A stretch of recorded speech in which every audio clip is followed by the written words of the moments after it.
Hello everybody and welcome back to Paranorms. Today we're going to venture right back into the world of where ghost stories and urban legends are separated only by a fine line. We'll be looking at the brief yet surprisingly broad history of one of the most terrifying tales that plagued us all in our youth. The legend of Bloody Mary. We've all heard the stories in one form or another. Go into a dark room where there's a large mirror present, light some candles or keep all the lights off if you dare, and while facing your reflection say this name 3 times.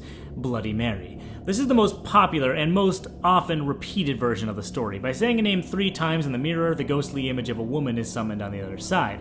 Her appearance varies, however. Sometimes she's a ghostly figure, other times a blood-spattered corpse, and sometimes merely a shadowy form. And what happens after is also subject to change. Sometimes she kills you or someone you love. Sometimes a curse is placed upon you. Or sometimes she is able to answer questions truthfully of all things past, present, and future. Either way, it raises some interesting questions in and of itself. First, where did this story come from? And most importantly, who is the ghostly woman who is bound to this mirror? Well, let's take a look at what we know. An antiquated form of this ritual is depicted as such. A young woman must turn all the lights in her home off. A candle must be lit and carried in one hand, and an ornate mirror in the other. Then she must slowly ascend her staircase backward whilst keeping her gaze on the mirror. If the ritual is done correctly, the mirror reveals the face of her future lover and husband-to-be. However, sometimes the mirror depicts the face of death, which foretells the woman's imminent demise. Interestingly enough, many have said this is a clear and blatant depiction of what is known as CATOPTROMANCY, or divination using a mirror, scrying into a reflective surface, a tradition which has gone back in history all the way to ancient Rome. While this explains a little of the ritual itself's origin, it doesn't explain who the figure we're contacting is supposed to be. Many names have been attributed to the specter: Bloody Mary, Mary Worthington, Mary Worth, Black Agnes, Hail Mary, Mary Tudor, and the list goes on. While there are a lot, we're going to focus on some of the more popularly speculated names. First, and rightfully so, many are quick to suspect Mary Tudor, or Mary I of England, who reigned as Queen of England and Ireland from 1553 to 1558 and was notorious for her attempts to convert England back to Catholicism by implementing heresy laws and enforcing them. This led to over 200 people being burned at the stake, which earned her the literal title Bloody Mary amongst the populace.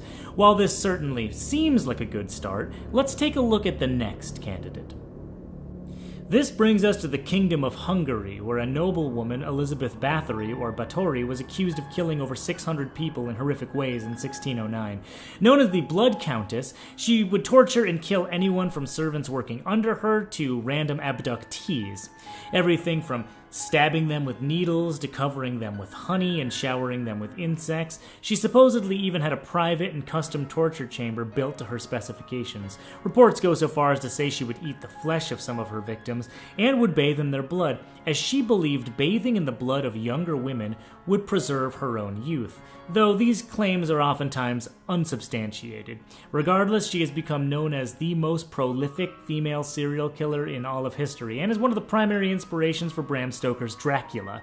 She eventually was imprisoned in a bricked and sealed off room with only an opening for air and food, where she died after 4 years.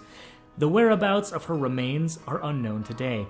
Sound like a good candidate? Well, yeah, a lot of people think so. While all of these suggestions may be plausible, one important note that we can't ignore is the necessity for a mirror in these rituals, and more importantly, for it to be in the dark.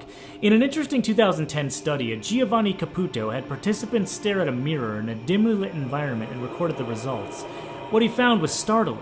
The participants all noted disturbing effects began to take place, such as their own face becoming deformed or changing into someone they simply didn't recognize. In fact, 66% of the participants reported the changes to their face as dramatic and frightening.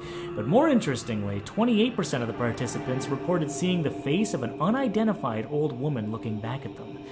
So who knows? Maybe there might be a little more to this legend than just the fiction it's claimed to be.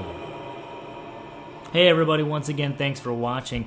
If you've got anything else to add, or if I missed anything, definitely let me know about it down in the comments. I know that this isn't a 100% definitive cover of what this legend is all about, but hopefully you learned a little something from it. If so, make sure to hit that like button, please, and thank you, and stick around. Hope to see you next time.